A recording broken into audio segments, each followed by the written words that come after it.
Hello friend, good morning. তোমরা কেমন আছো? আশা করছি তোমরা সবাই ভালো আছো, আমিও ভালো আছি। তো আমার চ্যানেলে তোমাদের সবাইকে স্বাগত। তো তোমরা ভাবছো হঠাৎ করে আমি সকাল সকাল কেন শাড়ি পরে রেডি হয়েছি। আসলে আজকে আমি সকাল সকাল তাড়াতাড়ি দোকানে চলে যাচ্ছি, যেহেতু আজকে সরস্বতী পুজো, তাই শাড়ি পরেই যাই, সেটাই ভাবলাম। আর হলুদ শাড়ি ছিল, কারণ কি সারাদিন দোকানে কম বেশি থাকতে হবে, যার জন্য হলুদ শাড়িটা তাড়াতাড়ি নোংরা হয়ে যাবে। আর ওঠা নামা বসা এইরকম করতে হবে, যার জন্য আর হলুদ শাড়িটা পরলাম না, মায়ের লাল শাড়িটা পরলাম। তো চলো এখন দোকানে যাওয়া যাক। তো যাওয়ার পথে কিছু ঠাকুর তোমাদের দেখিয়ে নিয়ে চলো। আমাদের বাড়ির সামনে কিছু ঠাকুর বানানো হচ্ছিল মণ্ডপে, সেগুলো এটা এখন কমপ্লিট হয়নি, এটা এখন কমপ্লিট হতে অনেক দেরি। তো এখানে আর একটা ঠাকুর প্রায় সব কিছুই কমপ্লিট হয়ে গেছে, শুধু এখন অনেক ডিজাইন করা বাকি। তো সেগুলো তো আরও কিছু ঠাকুর ধরে হাত করে নিয়ে যাওয়া হচ্ছিলো বাজারের দিকে। এখনও কালকেও নিয়ে গেছে, তখন আমি ছিলাম না, মানে আজকে আমি এখন সকাল সকাল আস্তে আস্তে দেখছি যে ঠাকুরগুলোকে নিয়ে যাচ্ছে। তখন ভাবলাম একটু ভিডিও করে নিই। তো চলো দোকানে চলে এলাম। দেখো তোমাদের দাদাভাই দোকানটাকে কী নোংরা করে রেখেছে।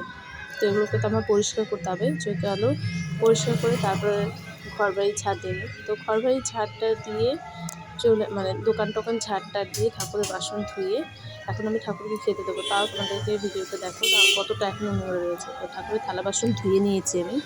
আর ঠাকুরের জন্য কী কী প্রসাদ এনেছি আজকে, এই দেখো, এটা তো দই, চিড়ে, খই, আর এটা তো মুরগি এনেছি, আর একটা কলাও এনেছি সঙ্গে। তো এটা দিয়ে আজকে ঠাকুরকে পুজো দেবো। কারণ ঠাকুরের থালাটা তো খুবই ছোটো, তাই অল্প অল্প করে এনেছি, তবুও ঠাকুরের থালাটা ভর্তি হয়ে যাবে আমার মনে হয়। এখন জানি না কী হবে, অল্প অল্প করে দিয়ে দেখি, যদি জায়গা থাকে তাহলে আরও মানে কিছুটা করে রয়েছে সেটা তাহলে চিড়ে দিয়ে দিলাম। এবার দিয়ে দিচ্ছি খই।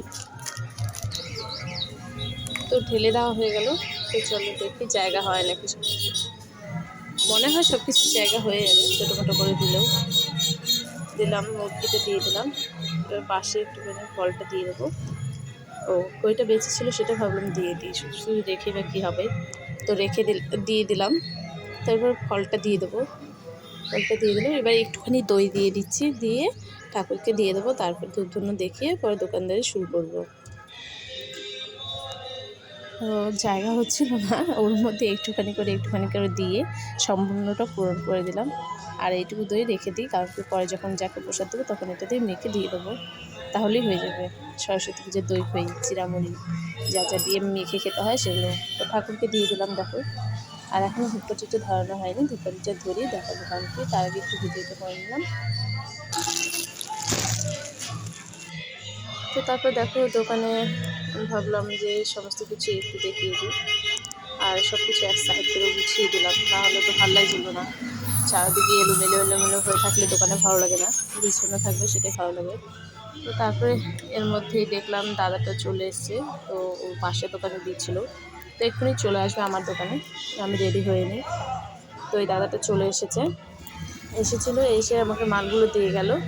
তো আমি মালগুলো সব রেডি করে ভাবলাম তোমাদেরকে একটু দেখিয়ে দিই আমি কী কী জিনিস নিয়েছি। আর জলের বোতল, কারণ কি আজকে সরস্বতী পুজোর রাস্তা দিয়ে যাওয়া আসা করলে প্রায় লোকেরই মানে জলের বোতল লেগে থাকতে পারে, তাই আমার মনে হলো এক বোতল করে মানে জলটা রাখা উচিত, যার দরকার হবে সে কিনে নেবে। তো এগুলোই রেখে দিলাম। বাই।